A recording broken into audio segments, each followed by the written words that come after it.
galera do YouTube, beleza? Quem tá falando aqui com vocês é o João Reviews. Hoje eu tô trazendo uma figura aqui pra vocês do boneco do Gohan do Dragon Ball Z Pirata da saga Figuarts.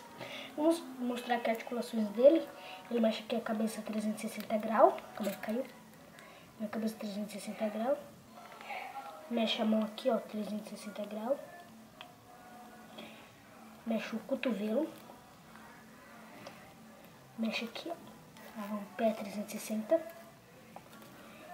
Vou mostrar aqui os acessórios que ele vem, ó. Ele vem com essa mãozinha. Ele vem com essa carinha aqui,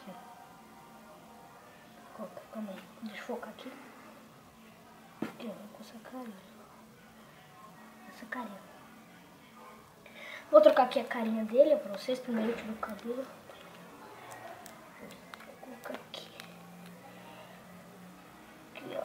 Calma aí. Que é a cara dele aqui, ó, gritando. Aqui. Então, galera, só isso aqui que eu tenho pra mostrar pra vocês. Não esquece de deixar seu like, se inscreva aí. Então, tchau, fui!